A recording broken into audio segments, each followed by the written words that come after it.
Para receber todas as novidades do canal, inscreva-se e se curtir o vídeo, clique em gostei. Aproveite para acompanhar a Rede Super nas redes sociais. Esteja ali conosco. E você que já é um empresário, você é um empreendedor, você que é um microempreendedor, não tem problema. Você tem um carrinho de cachorro-quente, você deve estar ali no culto CRI, Cristãos Empreendedores, às 20 horas na capela, para você aprender mais e especialmente até saber como lidar com essa crise aí que está todo mundo falando. Não é verdade? E agora, depois que a Carol Malta Oficial desfilou ali o seu inglês com o reverendo Scott Webb, nós vamos mudar agora um pouquinho de assunto. A previdência privada é uma opção para quem quer juntar uma grana extra, seja para garantir um futuro mais confortável ou já pensando na profissionalização. Mas quando essa é uma boa opção? Já parou para pensar? Para responder essa e outras dúvidas que aqui nós temos e que vocês também podem nos trazer, nós recebemos aqui para nos dar uma aula sobre previdência privada, Marcelo Dias Correia, que é analista técnico e chefe da regional da SUSEP, né, que é a Superintendência de Seguros Privados em Minas Gerais, a quem cumprimentamos agora. Marcelo Dias Correia, obrigado pela presença, seja bem-vindo. Bom dia, seja muito bem-vindo. Bom dia, obrigado Marcelo, pelo convite. Nós que agradecemos aí pela honra. Quando é uma boa opção fazer aí a previdência privada? A previdência privada, ela é um item recente, né, na cultura nossa, porque a gente vem de um período, década de 70 e 80, de muita inflação, já era impossível se prever, se programar para o futuro. E aí, com a estabilização da moeda, que se voltou a pensar em futuro, em investir para o futuro, em aposentadoria, se programar para isso. Então, começou bem fortemente da década de 90 para cá. Então, é um investimento que a gente faz pensando no futuro, né? A gente se programar para reservar um dinheiro, pensando que no futuro a gente pode ter uma variação de renda e com isso a gente ter uma garantia de que a gente vai estar bem lá na frente. Então, aproveita e explica o que é a previdência privada, porque às vezes a pessoa está querendo fazer, eu quero ter um extra, uma garantia, mas como que funciona? O que é a previdência privada? A previdência privada no Brasil, ela tem 3 pilares básicos. O primeiro deles é o regime geral de previdência, que é o INSS, que todo mundo tem carteira assinada em regime de CLT, obrigatoriamente é filiado a esse regime. Então é um regime basicamente que as pessoas contribuem mensalmente para financiar aqueles que já estão aposentados, né? E quando ele se aposentar, ele vai ser financiado por quem estiver na ativa na época, baseado na parte legal que já existe, as leis e tudo. Tem o segundo regime de previdência, que é o dos servidores públicos, que não tem a carteira assinada, que tem leis próprias para fazer a sua previdência. E tem o terceiro, que é a previdência privada, que é facultativa, e esse sim, você contribui para um fundo que está separado em seu nome, e aquilo vai constituindo uma reserva que no final você vai utilizar para ter uma renda extra, tá? Existem 2 tipos de entidade nesse sentido. A entidade de previdência fechada, que é basicamente funcionários de uma determinada empresa. Então, aquele grupo de pessoas que contribuem, só eles vão ser beneficiários. O órgão que fiscaliza esse tipo de entidade é a Previc, não é a SUSEP. E tem a entidade aberta. Essa sim, aberta a todo mundo. Você pode procurar uma empresa seguradora, um banco que vai oferecer esse tipo de serviço. E aí você pode entrar. Tem vários tipos de plano, que ainda vamos falar um pouco as características desses planos, e aí você vai ter, basicamente, 3 benefícios nessas previdências. O benefício de sobrevivência, benefício de morte e de invalidez. O benefício de sobrevivência é o mais comum, que todo mundo conhece, que é a renda que você vai ter. Você entra num plano, você tem um período que a gente chama de período de diferimento, que é o que você vai contribuir entre você contratar o plano e até você aposentar. Então, nessa data que você aposenta, você sobreviveu e você vai ter uma renda. E essa renda ela pode ser uma renda vitalícia, pode ser uma renda por um tempo programado, você fala, eu vou aposentar com 60 anos e vou ter... Você que define a data que você vai aposentar? Sim. Você pode se programar, falar, com 60 anos eu quero aposentar e eu quero ter uma renda por 10 anos, ou quero ter uma renda vitalícia. Só um detalhe que, no caso de rendas vitalícias, ela normalmente não reverte aos herdeiros. Então a pessoa tem uma renda vitalícia, se ela falece, suspende. Tem alguns planos que têm opções de, por um período, pode reverter para o cônjuge, para o filho menor, aí você tem que verificar tudo isso no ato da contratação, se há essa possibilidade. E agora, no caso de uma previdência desse plano aí, ser por um tempo determinado, me aposento com 60 e eu quero receber por 15 anos, um exemplo. No caso de morte ali, ele é passado aos herdeiros ali? Tem a opção de contratação que vai ser passado por um tempo, tem um tempo mínimo, você pode conseguir configurar para que seja revertido. Entendi. Tudo isso tem que ser observado, planos que permitem isso ou não. Tudo na época da contratação tem que ser verificado com atenção. Pensando nessa contratação desses planos, Marcelo, quem é o profissional mais conceituado, gabaritado para nos dar essa informação e também nos conduzir nesse processo, para nos falar a respeito dessas nuances aí do contrato? Olha, se passa para os herdeiros, se não passa, a opção, um gerente de banco é propício, ou um corretor de seguros? Junto com a sua, tem uma pergunta no WhatsApp que tem a ver, o zap, aproveita aí, ó. 98402-9756, nosso zap aí, ó. Uma das perguntas foi justamente se é melhor procurar uma seguradora ou um banco. Então aí, dentro de quem, você já acaba respondendo, depois eu faço outra pergunta. Hoje em dia, como você tem grandes conglomerados financeiros, você tem os bancos e as seguradoras pertencentes ao mesmo grupo. Então, muitas vezes, seguradoras associadas àqueles bancos, você vai procurar, acaba procurando o banco e vai ter os gerentes lá que são competentes para poder fazer a venda. Em algumas seguradoras não está vinculado a nenhum banco, então você tem que procurar diretamente a seguradora. Na verdade, não tem muito essa preferência. Aí vai ser via corretor de seguros. Isso. E aí você vai ter que verificar a proposta e comparar mesmo. E aí não tem realmente uma preferência, não. É realmente em função mais de ter conglomerados financeiros, que as seguradoras estão ali no meio junto com os bancos ou não. Então, assim, para quem está Quando você falou lá atrás sobre essa origem, né, ou essa difusão a respeito da previdência privada, você diz sobre uma estabilidade econômica, uma estabilidade monetária aí, que nós vivemos nesses últimos 20 anos aí, 21 anos com o Plano Real. É necessário hoje também a pessoa, ao pensar num plano de previdência privada, ela já estabelecer também, assim como se ela estivesse entrando num sistema de habitação, no financeiro de habitação, essa previsão, olha, eu vou ter que planejar esse investimento todos os meses na minha despesa aí no meu orçamento. Isso é básico, né? É importante as pessoas terem essa educação financeira realmente, porque como é uma coisa que você vai se programar para 30 anos, 35 anos, você precisa estar com rigor de separar esse valor, né? Ser um valor que você consiga se programar para ter sempre ele disponível para fazer o investimento, porque vão ocorrer coisas durante a vida, imprevistas, você tem que, na verdade, estar certo de que aquilo ali é uma coisa que você tem que religiosamente...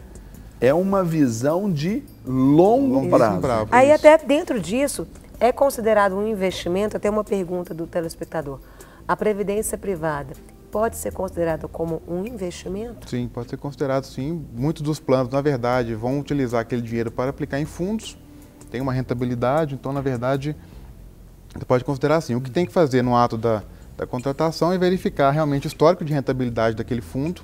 Claro que rentabilidade passada não é sinônimo de rentabilidade futura, mas é importante ver o histórico do fundo. Principalmente nesses tempos, né, Marcelo? Exatamente. E verificar o perfil que você é. Você tem fundos que são extremamente conservadores, que aplicam basicamente em renda fixa e tudo mais, e já tem fundos que são um pouco mais agressivos, tem parte em carteira de renda variável, que é, por lei, até 49% esses fundos podem usar renda variável, aí aumenta um pouco, pode aumentar o ganho, porém o risco é maior. Então, aí você tem que verificar qual é o seu perfil. Você está com o estômago para poder enfrentar um pouco de renda variável, tem essa opção. Se você quer mais conservador, tem fundos que também. É mais a tranquilidade. Tranquilidade. E até a gente observando aí, nós vamos conhecer agora a história de um homem que apostou na previdência privada, para você conhecer um pouco mais sobre esse universo. Veja só essa matéria. Alexandre já conhecia o plano de previdência privada quando trabalhava em uma outra empresa. Quando saiu do antigo emprego, usou o dinheiro para montar o próprio negócio. Eu tinha um plano de previdência corporativa. Esse plano ele era oferecido pela empresa a todos os funcionários naquela oportunidade. Foi quando eu conheci o plano de previdência, me interessei e aprofundei um pouco mais nesse assunto. Eu utilizei principalmente para sanar algumas dívidas e também para abrir a empresa que eu tenho hoje. Ele viu que o serviço compensava e resolveu fazer um plano individual para ele, que já tem 4 anos, e outro recente para o filho. Eu busquei no mercado os planos de previdência, né, disponíveis, e escolhi um plano e venho investindo regularmente. O objetivo principal é manter o padrão de vida, assim, quando eu estiver na idade de aposentadoria, né? Eu fiz o infantil também para o meu filho, para que na época que ele tiver aí para cursar uma faculdade, ele possa usar essa reserva, né, e pagar o curso de faculdade para ele. Apesar do período de crise atual que o país vive, ele acredita que o serviço vale a pena. Esse é um desafio, né, nesse momento, né, especialmente para a gente que não tem a renda de CLT, mas é importante, ao mesmo tempo é importante, né, porque a gente vai manter essa reserva, mantendo essa reserva, quando chegar lá na frente a gente vai poder usufruir, né? Em suma, ele tem muito mais vantagens do que desvantagens. Aí está o exemplo, né, de alguém que fez, se preocupou com esse título de previdência privada. Agora eu quero perguntar para você, Marcelo, nós temos ali as perguntas no nosso Zap, né, Carol? Tem, Malta sim. Oficial, Carol Malta, interlocutora oficial. Tem pergunta aqui, é melhor a previdência privada ou a poupança? Olha, aí o que acontece? A pessoa vai ter que verificar a rentabilidade, basicamente, porque tanto a poupança, que aí é um fundo extremamente... histórico de rentabilidade, né? Porque a poupança é um fundo extremamente conservador, né? Mais conservador, mas existem hoje planos de previdência com aplicações em fundos totalmente de renda fixa com rentabilidades boas. Então, realmente teria que verificar o que a pessoa, se ela tem facilidade de acompanhar isso aí, né? Acho que no caso aí da insolvência da empresa da Previdência, o que faz? O que a gente tem que orientar as pessoas é o seguinte, sempre que for contratar um plano de previdência privada, conferir no site da SUSEP, que é o www.susep.gov.br, se a empresa está realmente cadastrada, se está tudo conforme a nossa fiscalização, né? Então aí já tem a orientação, já tem a fiscalização do órgão, você tem a garantia de que está sendo tudo fiscalizado e orientado e garantia de que a empresa vai estar solvente, né? Tem a supervisão do órgão. Que está sob a fiscalização da SUSEP, que é o órgão oficial que cuida, né? De Exatamente. seguros. Tem idade máxima para começar a contribuir para a Previdência privada? Possa até tal idade, passou dessa aqui já não pode mais. Não, aí tem que verificar as condições do plano, que tem planos que vão ter essas vedações. Entendi. Teria que verificar. Então vai pela individualidade ali, né? E aí teria que verificar se tem a possibilidade. Agora, das modalidades dos planos, tem ali o PGBL, o VGBL e outros também. Explica pra gente quais são esses planos, o que essas letras, essas siglas aí significam, para o pessoal de casa entender. Marcelo? Os planos de previdência existem vários, mas realmente o PGBL e o VGBL são os que amplamente divulgados nos mercados mais comercializados. O PGBL, que é Plano Gerador de Benefício Livre, e o VGBL, que é Vida Gerador de Benefício Livre, o significado da sigla, né? Basicamente, a diferença entre os dois vão ser em relação à carga tributária. Tá? O PGBL ele é um plano que você tem benefício fiscal para tê-lo. Até 12% da sua renda você pode aportar no PGBL e obter um abatimento do cálculo do imposto de renda. No imposto de renda. Então, para quem faz a declaração de imposto de renda completa, o mais indicado é o PGBL, que você vai ter esse benefício fiscal. Ao final, quando você for fazer o resgate dos valores, seja por renda vitalícia ou fazer um resgate total, a tributação vai incidir sobre tudo que está sendo resgatado. Então, o VGBL já não tem esse incentivo fiscal, você vai ser tributado no resgate apenas sobre o rendimento que teve o fundo. Então, é uma tributação muito menor que o PGBL, porém, você não teve benefício fiscal. Entendi. Então, para quem faz a declaração... Se você vai fazer o resgate lá na frente, então você só paga pelo rendimento. E no PGBL pelo resgate inteiro. Porém, no PGBL você teve o benefício fiscal ao longo dos anos. Dedutível no imposto de renda. Ao longo dos anos, no VGBL não tem esse incentivo. Então, vai depender de como a pessoa faz a declaração de imposto de renda. De como e até de quanto também, né? Se for olhar, e de como que vai ser esse plano, aquilo que ela está contratando. Exatamente. Vai depender muito aí da real situação de cada um. E atentar com a tabela também, para esse resgate, tem uma tabela de imposto de renda, quando você contrata, que ela pode ser progressiva ou regressiva. A progressiva ela começa baixa, o valor de imposto que é cobrado no resgate, e vai aumentando ao longo do tempo, que ela é própria para investimentos de curto prazo, porque ela começa pequena e vai aumentando. Quem realmente está pensando no longo prazo, na aposentadoria, tem a tabela regressiva, que ela é alta no início, se resgatar num curto espaço de tempo, e ela vai diminuindo, pode chegar a 10% para quem ficar com mais de 10 anos com o dinheiro lá guardado. O que você indica que a gente deve considerar aí antes de fazer o plano? Quais os pontos de as atenção, dicas, né, que você dá para quem está assistindo e ficou interessado, ainda não faz? O que a gente recomenda, primeiramente, ler as propostas, ler com muita atenção, porque realmente é uma contratação um pouco complexa. Você está pensando no futuro, você está pensando para 30 anos, né? Como vai ser a nossa vida daqui a 30 anos, a gente não sabe. Então tem que ler realmente com muita atenção. Qualquer dúvida, o próprio site da SUSEP tem uma série de questões, de perguntas e respostas, de detalhes de cada tipo de plano. As condições são todas, pelo menos os planos mais recentes estão no site. Então o próprio cálculo do benefício que você vai receber tem disponível no site. Você pode selecionar uma determinada modalidade de plano que você tem uma proposta e você pode pensar, por exemplo, eu quero ter uma renda extra de R$3.000 com 60 anos para aquele plano daquela empresa. Lá no site você pode saber quanto que eu tenho que acumular de dinheiro para ter essa renda. Você se programar, quanto que eu vou pagar por mês. Tá? Tem isso tudo lá, os normativos legais, então a gente recomenda que leiam com atenção. Qualquer dúvida, procurar o atendimento ao público do órgão, porque eles orientam com relação a questões contratuais, tanto pelo e-mail, telefone e tem o site www.susep.gov.br, tem o item Fale Conosco, pode mandar as dúvidas. Então é bem acessível mesmo. Isso, E depois disso, outros itens que é importante, além da questão contratual. Olhar a rentabilidade, como eu disse, é bom olhar o histórico e o perfil, se é moderado, se é mais agressivo, é muito pessoal a decisão. Sim. Tem a questão de portabilidade, que é importante que se diga, que a portabilidade, você pode migrar de um plano para o outro ou de uma empresa para outra, existe essa possibilidade. Às vezes você contratou um plano, no meio do caminho uma outra empresa oferece uma condição melhor, você pode fazer a portabilidade, o prazo para ela ocorrer é de 5 dias úteis, que é bom as pessoas saberem que ela tem esse prazo para acontecer, se for migrar o plano. Outra coisa que é importante é a questão de carência, porque as empresas têm essa faculdade de dar uma carência entre 60 dias e até 2 anos para você retirar o dinheiro. Se você, por um acaso, quiser fazer um resgate total, isso vai variar de plano para plano.